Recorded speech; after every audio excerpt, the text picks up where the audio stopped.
Ready? Okay. Thanks everyone for coming in person. You guys get donuts and coffee, or online. You don't get donuts and coffee from us, but you come in person next time. So for today's talk, we have Amanda Trout. She is one of our ATM engineers here, works on Titans a lot, tech-nized, works and everything. So prior to coming to OSU, she was at Monmouth for her undergraduate degree in chemistry. Now, after that, she spent OSU for quite a while, where she worked with Dave McComb for her graduate work. That's where she started to get to know CEMAS, we started to get to know her. She stayed on working at the Air Force Research Labs, and then with CEMAS as well for postdoc. And then, since we liked her so much, we said she could stay. She graciously wanted to stay. We're opening the TEM position, where she's been around for a couple of years now, working on microscopes, kind of pushing some of the limits as well. A lot of her interest is getting to be some of the in-situ techniques as well. Trying to figure out how to do that, which I understand on the CM side. So it's fun talking to Amanda to hear about that as well. So Amanda, talk about the TM holders. Yep. Thank you, Dan. Again, thank you everyone for coming, both virtually and in person. As Dan mentioned, I will be discussing the various in-situ and specialty TM holders that we have here at CEMAS. This talk won't be too technical, but I do want to discuss some of the practical aspects of using each of the holders, and then show you some past experiments that have been done here at CEMAS using our instrumentation and these exact holders, to hopefully get you excited and creatively thinking about potential experiments that you can do with your own materials.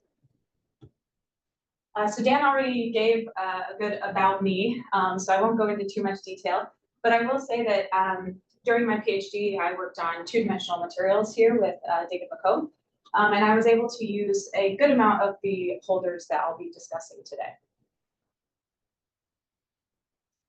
All right, so here's just an overview of the various instrumentation that we have here at CEMAS. You've probably seen this slide from other staff members in their Beyond the Scope talks.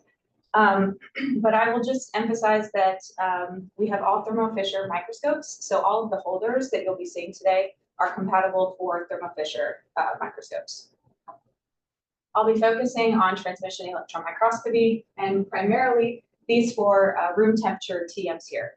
Almost all of the holders that I'll be discussing can be used in any of these four microscopes, with a few exceptions. All right, so now into the main topic, the TM holders. As you can see, we have a lot of TM holders to offer here at CEMAS. I will start by going over the basics of the standard holders so that you get an idea of the base experiments that we do here, and then move into the specialty holders and in-situ holders. All right, so starting with standard TM holders, each of the four microscopes that I mentioned has its own single tilt and double tilt holder. The single tilt holder has one rotation axis, which is alpha. And in this video down here, you can see that I'm rotating the holder along the alpha axis. Single tilt holders only hold the round TEM grids. So these are good for drop casting type samples, amorphous samples, polycrystalline materials, things like that. The double tilt holder, on the other hand, has a second rotation axis, which is beta, and that is orthogonal to alpha. So it's essentially the sample cup that the holder sits in rotates forward and backward, basically. So the video at the bottom now is showing the sample loading mechanism for the double tilt holder. We have two different kinds here. I'll only be showing the hex ring mechanism here, as you'll see that again in some of the specialty holders. So essentially your sample's loaded into the cup, and you can do either round TM grids or OmniPro fit foils. And then a hex ring is placed on top of your sample, and using a tool gently screwed down to secure your sample inside the cup. You may also notice that in the double tilt holder, there is more open space around where the sample sits compared to the single tilt holder, making the double tilt holder better for techniques such as energy dispersive spectroscopy. However, we do have low background single tilt holders for EDS if you're interested in using one of those. One other thing I'll note here is that when the holder is inserted into the microscope, it sits between the upper and lower pole pieces of the objective lens. We call this the pole piece gap, and it is very small. So that's what limits our range of tilt. Each microscope has a different Folkes gap. So the range for alpha typically varies. It's anywhere from 30 to 45 degrees in most microscopes. But for example, in our Tech 930, you can get up to 70 degrees of alpha. Beta is limited by the holder itself, so it's always plus or minus 30 degrees. All right, so let's move into the specialty holders now. The first one I want to talk about is the rotation double tilt holder. So this is very similar to the double tilt we just discussed. It has the same hex ring mechanism. However, there is a third axis of rotation. The sample cup itself rotates 360 degrees in plane. So you can orient your microstructural features to optimize your TM imaging. One way that this is being used here at CEMAS, I won't go into too many details because this work is still in progress and not published. But essentially, they're looking at a metal and trying to identify the space group of the features that you see here in the SEM image. In order to do that, they need to tilt to multiple zone axes, which with a regular double tilt holder, you often can't reach more than 2. And this is a fit foil, by the way. With the rotation holder, however, you can orient your sample so that the tilting is along alpha. So you can reach typically more zones, and your sample also stays at eccentric height because alpha is the eccentric rotation plane. If you're tilting along beta, you often lose your features pretty quickly. They move out of the field of view, so you have to do this tedious process of tilt, move, tilt, move. But with this holder, you can simplify the whole process, tilt along alpha, and make your experiment go a little bit more smoothly. All right, so moving into tomography, we have 2 different types of tomography holders here at CEMAS. We have a single tilt and one that is a dual tilt rotation. So it's basically like the holder we just discussed, except it doesn't have a beta drive. So it's single tilt, but the cup itself rotates 90 degrees.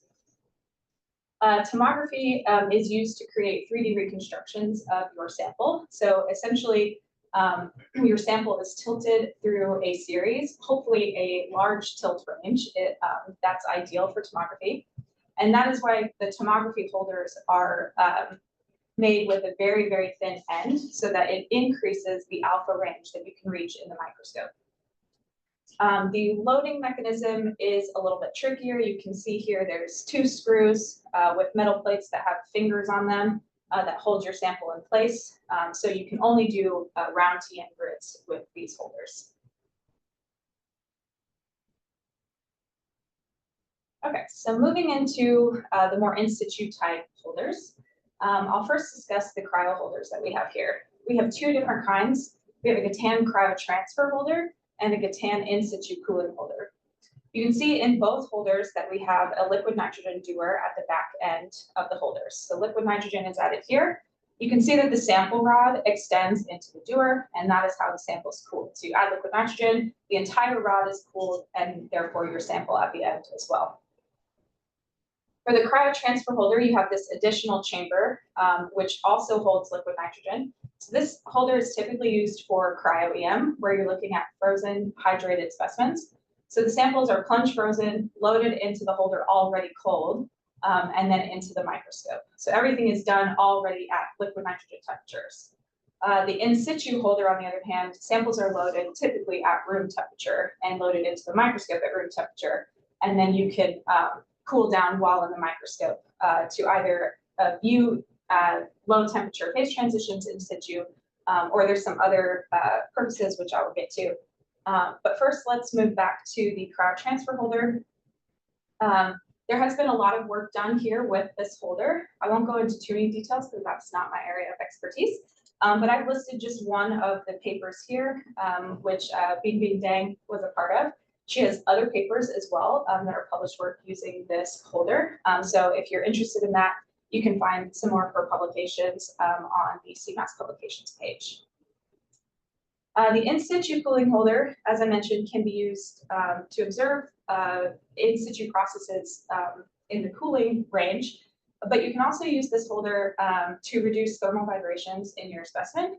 You can reduce carbon contamination, especially for like drop casted samples. You typically have kind of a dirty sample. And so if you cool it down, it can help reduce carbon contamination buildup while you're imaging. And most often, the in-situ cooling holder is used for beam-sensitive samples to reduce the structural damage and mass loss from the interaction with the electron beam. There are a few disadvantages to using this holder, one being sample drift. So because the entire rod is being cooled down to a different temperature, we have a large amount of drift. Once the holder reaches liquid nitrogen temperature, it's usually stable, but only for about 30 minutes. So then you have to add more liquid nitrogen, wait for it to get stable again, and then do your imaging. But this is a double tilt holder, so you can do atomic resolution imaging, even though it will be challenging with the instability inherent in using this holder.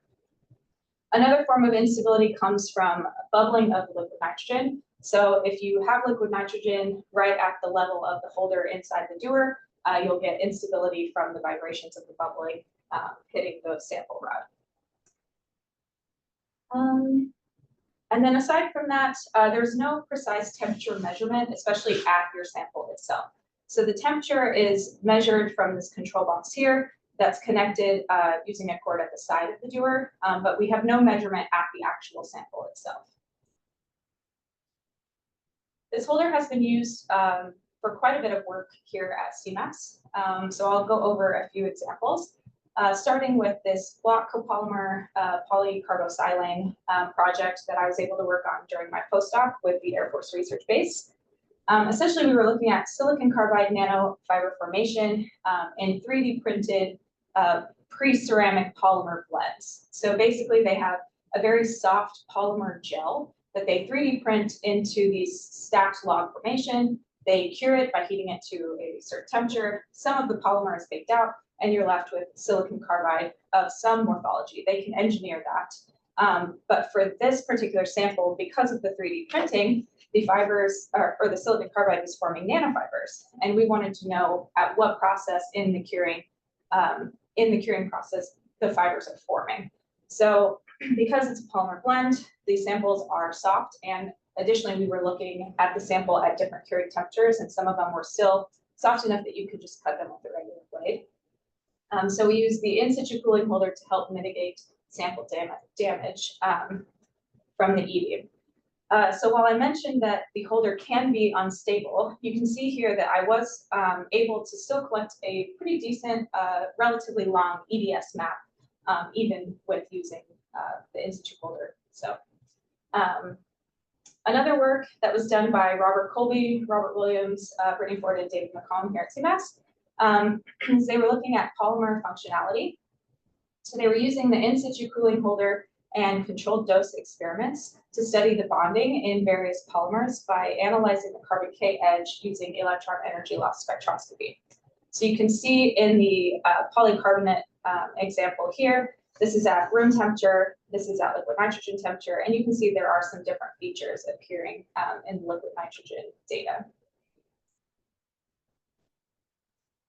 All right, just a few more examples of some magnetic and functional materials using the in-situ cooling holder. The top here is some work done by Brian Esser and Maria Bagues, where they were using Lorentz microscopy to study the magnetic structure in this sample. The magnetic transition temperature was at around 280 Kelvin, so they used the in-situ cooling holder to cool the specimen and then apply the field, and you can see the magnetic skyrmions forming as you go through the hysteresis loop. We also have recently looked at some battery materials. So we made a sample of a lithium metal. Won't go into too much here because, again, this is unpublished work. But you can see in the EELS data, we have the lithium K edge. We collected some HRTM images, and we used the in-situ cooling holder to help mitigate beam damage of the lithium. All right, so let's go to the opposite end of the temperature scale, and let's look at the in-situ heating holders that we have here. Again, we have multiple kinds. We have a Gatan and a DENS. The Gatan heating holder is a furnace-style heating holder, meaning that the entire sample rod and sample is heated at the same time. So just like with the in-situ cooling holder, because we're changing the temperature of the whole rod, we have a lot of sample drift as the sample is heated. Additionally, if you remember that image of the pull piece gap where the sample sits, those are very tight quarters, as we discussed. And so because the whole rod is heated, you can't get to a very high temperature. Well, you can get to a high temperature, but not as high as some other holders, because you can actually start to damage the microscope itself. So the spec for this holder is 800 degrees Celsius. However, we've found that above 500 degrees Celsius, you actually have so much sample drift that you can get pull touches. So you are kind of limited to the temperature range for this holder. The dense holder, on the other hand, is a MEMS-based device. So you have a MEMS chip, which is a silicon chip with a metal or ceramic heating component built inside, and that's what your sample is on. So the chip is loaded into the end of the holder here, and these 4 electrical contacts are connected to the holder, and so that's what where you're getting your heating from, joule heating. And so you can go up to higher temperature because the entire sample rod is not being heated. So now you're limited based on what the device itself can handle. You can see in the chip here, within the heating coil, you have holes of different geometries, and that's where you're observing your sample. So you can purchase chips that have just a through hole where your sample is essentially through vacuum, or you can get chips that have silicon nitride or carbon support films in order to do drop casting or other types of sample prep. The dense holder is more stable, as I mentioned, because the whole rod is not being heated. You have less sample drift.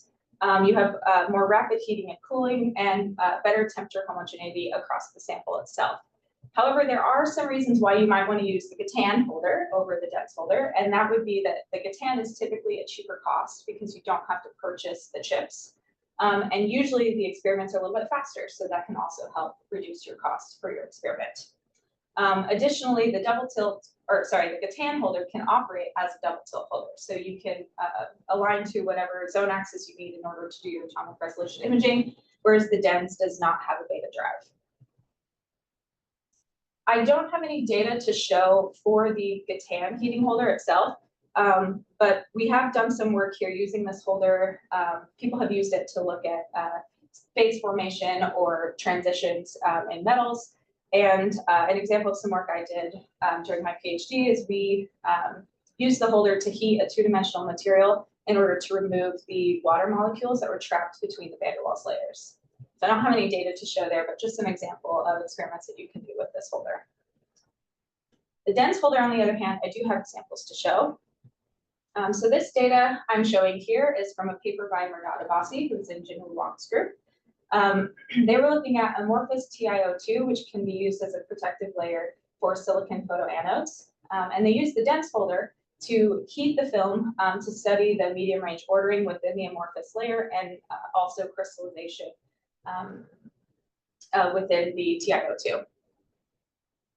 The other data that I'm showing here is by Sriram Vijayan, who is now at Michigan Tech.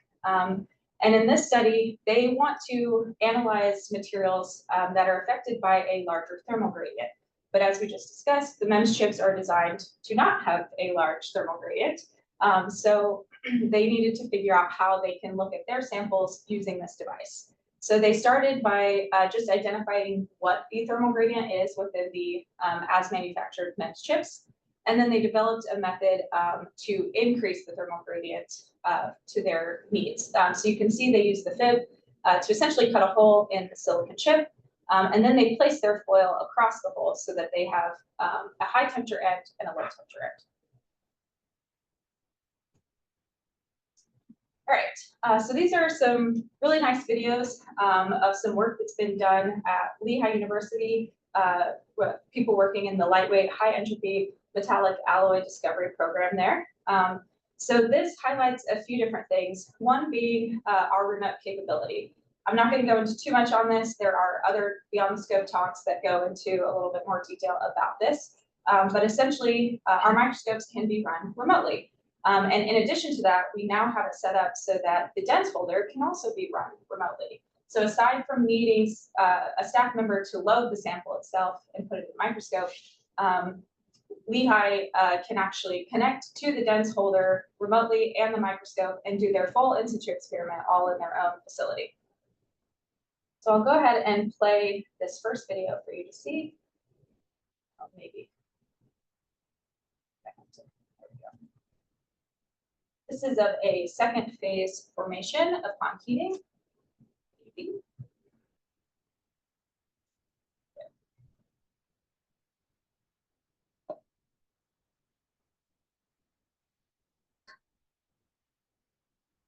So you can see the contrast is changing. We have higher or heavier elements with a higher Z coming towards the surface, causing that change in contrast there.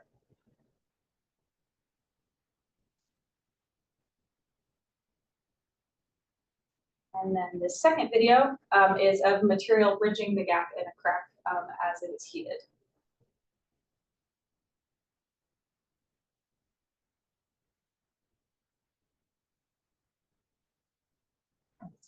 I'll also state that these two videos were collected using the Axon Studio software, which we unfortunately no longer have.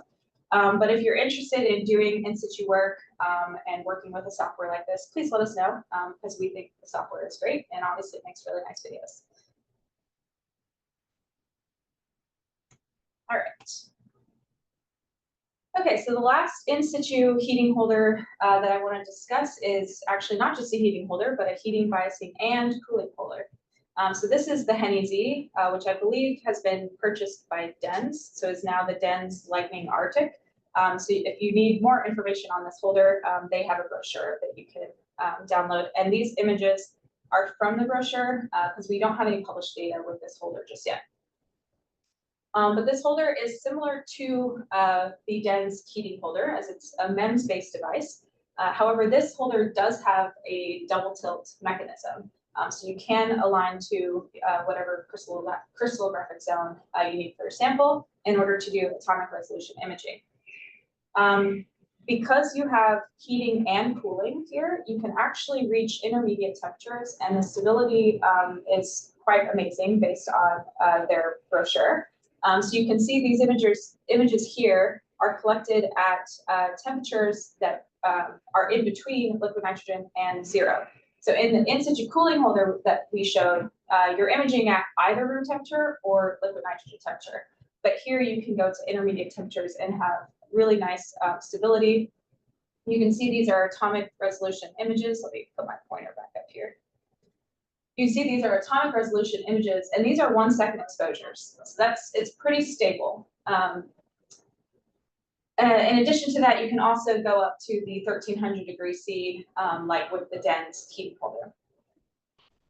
Part of the stability for this holder comes from the fact that you have an external dewar. So the liquid nitrogen dewar is actually this white canister behind here.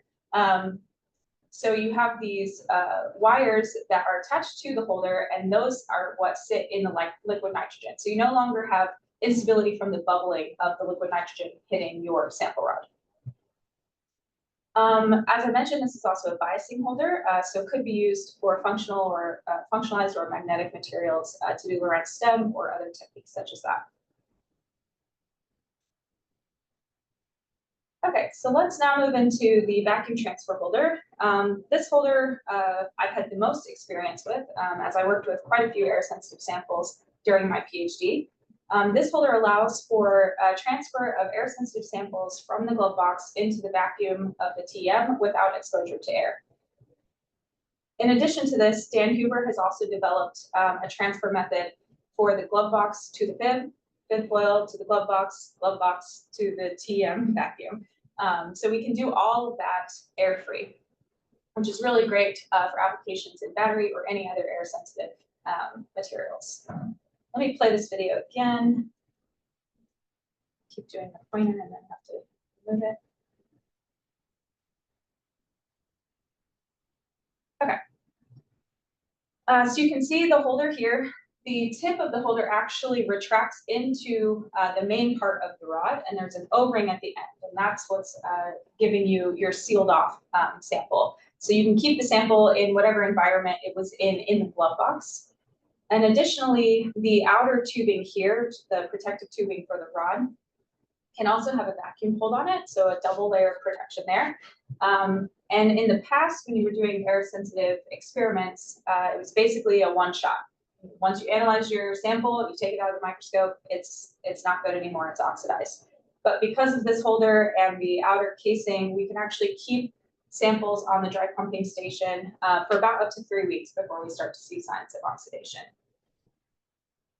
This is a hex ring mechanism that can operate as a double tilt as well. So like I said, I have quite a bit of experience with this holder and a few published papers using this holder, but I'm just going to go over one for time's sake. So the one I'm going to discuss is vanadium tetracyanoethylene, which is an organic-based ferromagnetic semiconductor that was grown by the Johnson Halpern group in the physics department here at OSU. This material is known to be very highly disordered, but it was also known to have vanadium in a perfect octahedral environment, which is something that we can actually detect using eels. So we started analyzing this sample before we obtained the vacuum transfer holder. And while we were able to develop a process to make a fib foil and load the sample into the TM without any detectable oxidation, you can see there's no oxygen K edge here in this eels data. We did not have the splitting that we expected to see on the vanadium for a perfect octahedral environment. After obtaining the vacuum transfer holder, we were actually able to move away from fib and start making plan view samples that we could keep everything all within the air-free transfer. So you can see here in the fresh plan view specimen, we do have the nice splitting on the vanadium L2 edge, indicating that the vanadium is in a perfect octahedral environment. And not only were we able to use the holder to show there's no oxygen, we have a fresh sample, but we were able to take it a step further. And here we have a week-old specimen after keeping the sample on the dry pumping station for a week. And you can see that the splitting has been reduced, although it is still there. And so that gave us the knowledge that the octahedral environment is not only sensitive to oxidation, but also to aging. So that's something that we would not have been able to discover had it not been for the transfer holder. And one other thing to note is that, again, because we have the vacuum transfer holder, we were able to look at samples or at more than just the vanadium edge. So if you look at the carbon edge here for oxidized versus fresh sample, you can see that the carbon K edge has changed drastically. And in particular, this sharp peak at the front, which is the 1s to pi star transition, which gives us an idea of how the oxidation is actually affecting the octahedral coordination. So upon oxidation, the oxygen is attacking the carbon-carbon double bond here, whereas the nitrogen triple bonds are essentially left alone, as you can see by the shape of the nitrogen KH. All right, so the last holder that I want to discuss, and I won't go into too much detail because unfortunately we don't have this holder here anymore, but we had a liquid cell holder from Protochips, the Protochips Poseidon. We had this here on loan for about a year and a half. So we've had quite a bit of work and experience done with this holder here at CEMAS. By using this holder, you can see real-time observation of reactions from electrochemistry, corrosion, battery materials, catalysis. You can look at biological samples with these holders. So the applications are pretty broad. And it is a MEMS-based device, and they now actually have a heating and cooling liquid cell holder as well. Unfortunately, we didn't get quite enough interest to use this holder in order to justify purchasing it. But if you're interested in doing experiments like this, please reach out to us, as we think this is a great direction to go for our facility. So here I'm just showing some silver dendrites that were grown out of solution when applying a potential. So you can see the video here, we're applying a cyclic voltammetry. So in each cycle, you can see that the dendrites are growing more and more. And then these are just some single shots after the reaction has occurred. Okay, so that is all the TM holders that we have here at CEMAS. If you're interested in learning any more about the holders, you want to get trained to use some of the holders or discuss potential experiments, please reach out to either myself or Robert Williams, and I'm happy to answer any questions.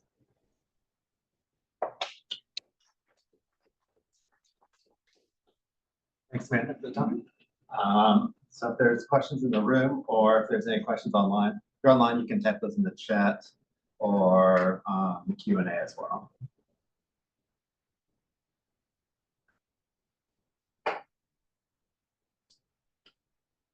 It's a lot, I know.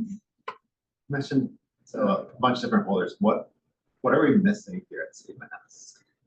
What kind of tools are there that you can't do that interesting to know? Well, now the liquid cell, we don't have that in-house anymore. So liquid cell, we have the Hennessy, which can do biasing, but we don't really have a lot of drive for the biasing right now. So that's an area that could be developed, I think.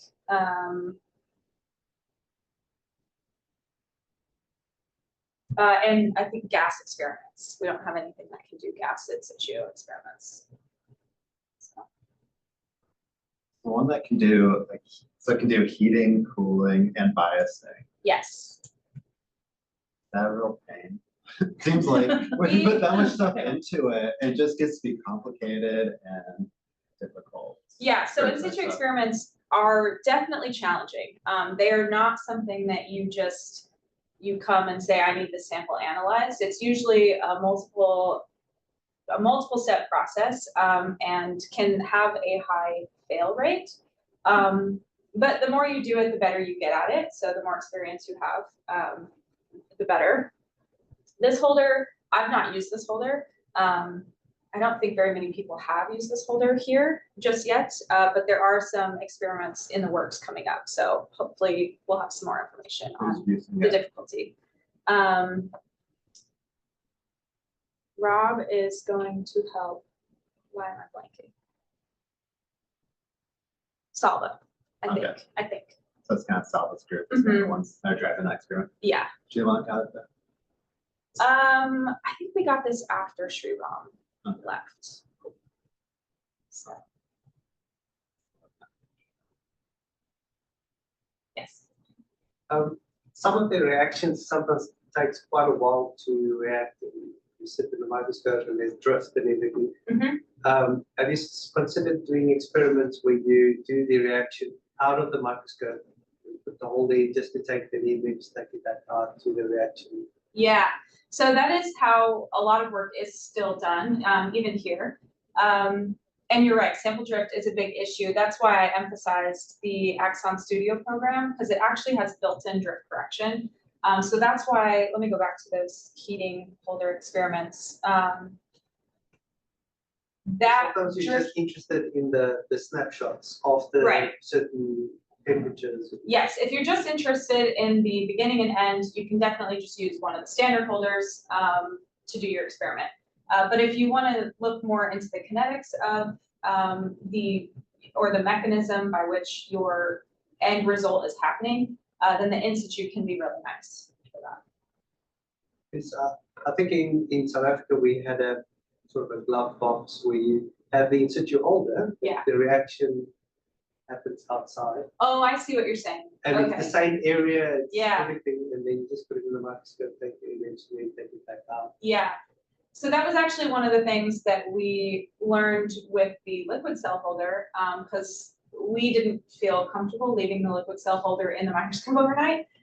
So we actually would leave it on the dry pumping station. And one of the things that they showed us is they actually make glass chips that you can watch the reaction in the holder through the glass chips with an optical microscope. So you can get an idea of what parameters and everything you need in order to feel a little bit more confident about moving into the microscope. But you're right, that is a lot of microscope time if you need to have something go for that long. So yeah. Especially for gas reactions as well. Yeah. Doing gas inside of the TM is, you need basically an environmental TM. Right. to doing an in-situ and then observing the changes. Yes. It makes it a little bit simpler.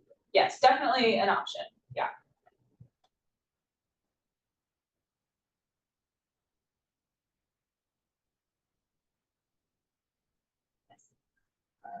It's probably a dumb question, but earlier you had the change in heat, right, for your magnetic sample? It was more that yeah, I can go back to that video. But aren't there in situ sample holders that do that in particular, like changing magnetization? That I'm not sure That, of. like flip the poles and like change the biasing. That I don't, maybe, I have to look into that. I'm not actually sure if that is a thing, but like here, they're doing Lorentz microscopy, so the Yeah. objective lens is turned off so that the sample is not already sitting in a magnetic field, and then they apply the field by basically turning on the objective lens. Okay. So I'm for this thinking- experiment, sorry, go ahead. I was thinking of a sample holder that does that, like it changes the magnetic field and then it's. I'll have to look into that because I'm not sure, but there might be, I just don't know.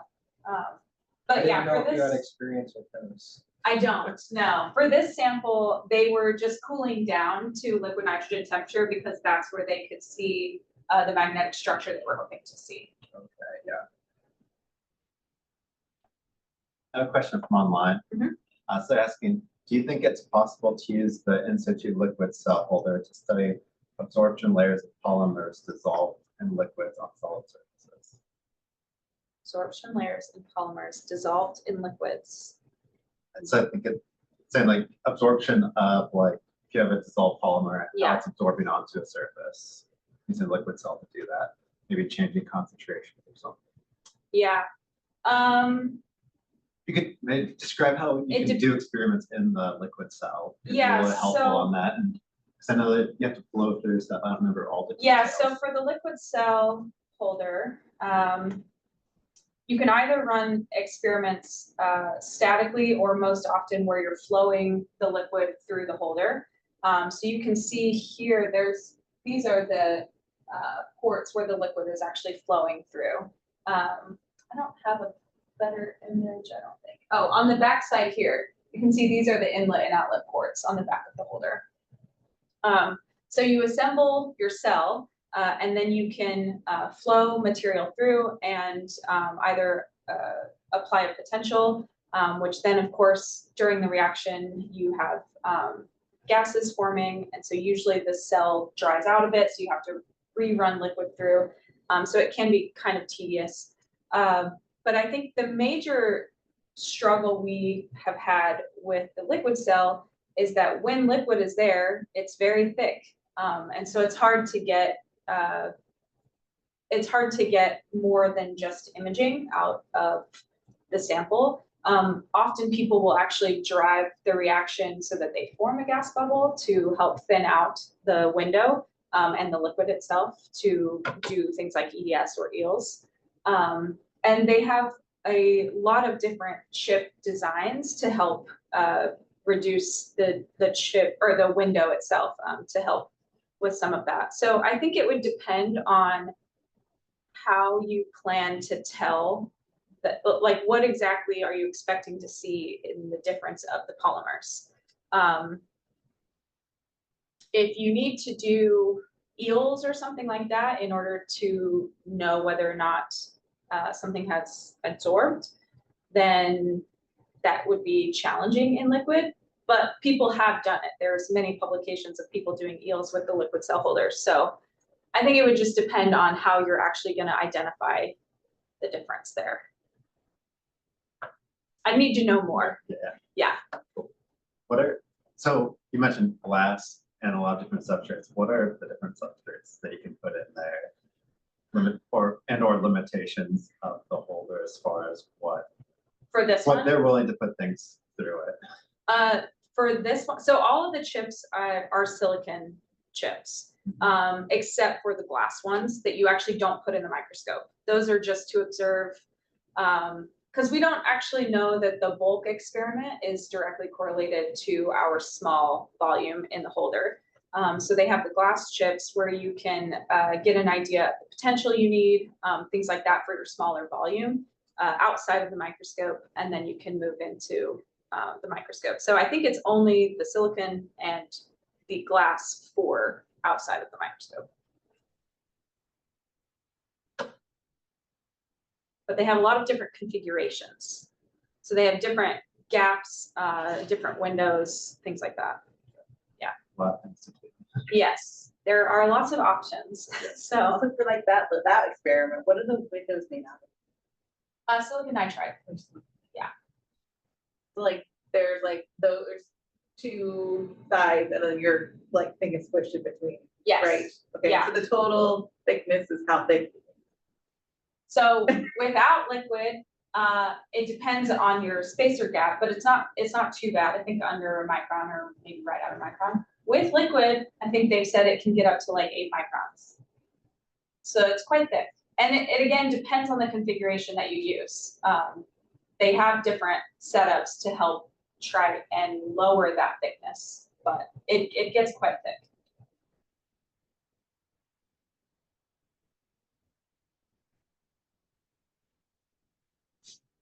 And you do yields on 8 microns.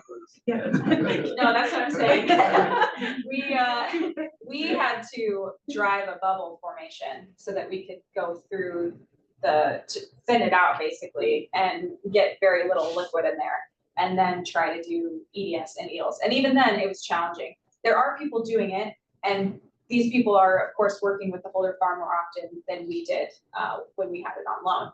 So there are other experts in the field. I will definitely not claim to be an expert with this, but we have experience and would like to keep learning. So.